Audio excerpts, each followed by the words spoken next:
Let's just get right to the next slide. So before I begin my talk about spoken word, I have to address this problem that I keep getting from monster.com. They keep sending me these rude emails talking about how I am embellishing on my resume.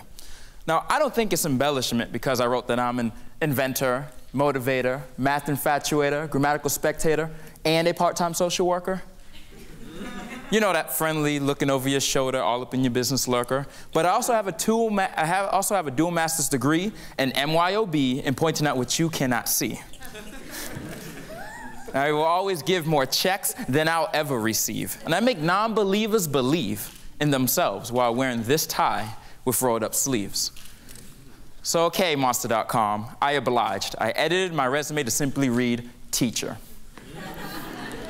Now, this is a title that I share with my mother, a few friends, and my mentor.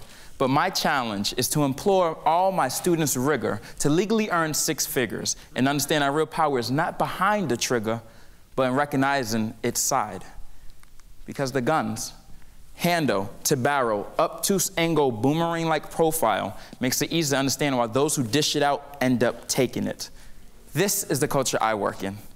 It's not exactly black and white unless we're talking about prison bars against bare walls or those who rise against those who fall. No. So I turned off the radio and the television to make a hands-on decision to teach, breaching my students' acceptable bone because I reach beyond their minds. But the hardest reality for me is seeing so much talent go from achievement gap to opportunity divide, and seeing dedicated urban teachers cry and try. Is one success out of many a desired result?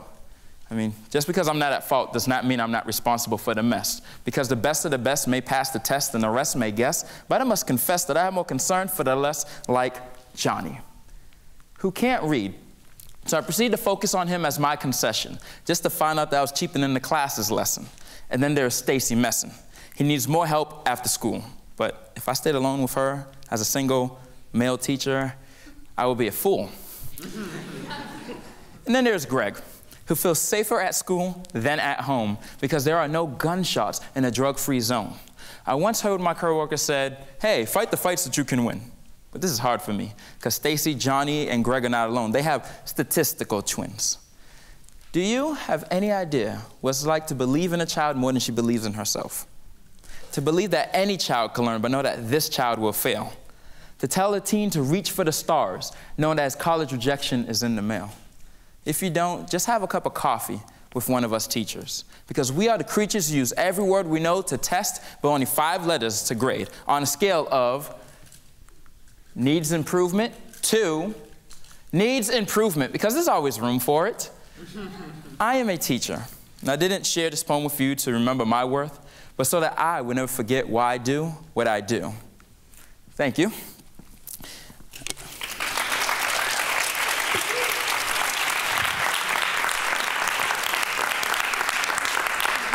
Thank you, thank you. I felt it appropriate to begin my talk with a poem that would highlight 2 passions that I have, and that is the art of teaching. And yes, I consider it an art. We could talk about this during the intermission.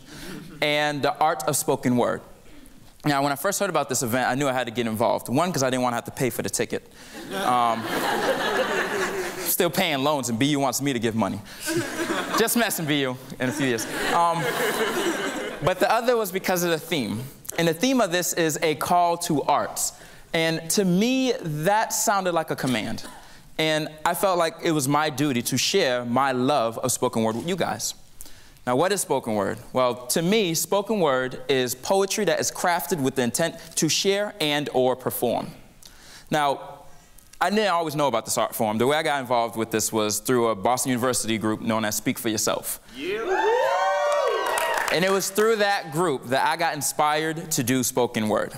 Now, I've performed many times and written many poems, but I've learned 3 key things in my life. And here are the top 3 things that I've learned. 4 things. 1, potato chips and wine don't go together. That's not me being regal, that's me saying, no. I'll share that with you, that's very important. 1 is to entertain the audience. Because if you have anything to share, anything that you want to put out there, it needs to entertain the audience. You need to draw them. You need to engage the audience. Because if you are not entertaining the audience, you better keep it on the page. And it also goes into number 2. Poems are not diary entries. If you're gonna talk about your life and everything you're going through and all the things that are really trivial, just you write it in a journal and keep it home. Unless it's entertaining the audience, because then it's funny. And the third thing I've learned is, you can always express yourself and use your own viewpoint, but you need to, at times, serve as a voice for others. I think that is the most empowering and powerful thing you can do, is when you take someone else's perspective and you can speak for them and hopefully have an effect on your audience. Let's take this lady for example.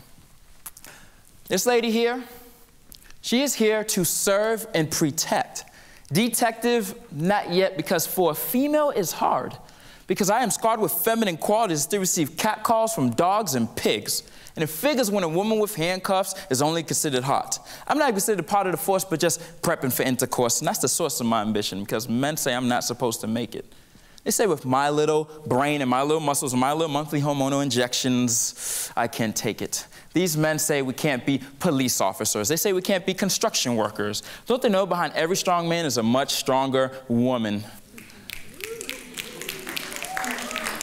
They say we can't be presidents. They say we can't be scientists. Behind every person's genetics is the X chromosome. So we can make it to the top buckle. We can make it without the use of our feminine qualities, because you men have no idea what it's like to be viewed as an objectified subordinate rather than a dignified equal. Pokes to my ego when the applicant is hired to serve, deserving to be more than this the secretary, this understudy, with credit paid influential, yet I am influential. Allowing decisions made for this company, but mankind. And must I remind you, man, we birthed you. That shit's hard. We are trained by the most beautiful, compassionate intellectuals, other females. So the next time these men decide to cross that line, I want them to realize that these stiletto boots are made for far more than walking.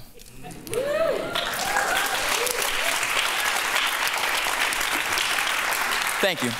Now, in closing, I want to leave you with a challenge. My challenge to you is to find your art, whatever it is, if it's music, if it's drawing, if it's painting, if it's spoken word, which I prefer. Find your art and use it to inspire. I didn't know about spoken word until I heard about it from Boston University, Speak for Yourself. And it was through that I got inspired to take that on myself as my platform to express myself. Because the way I feel, poetry is the empowerment to inspire. Thank you.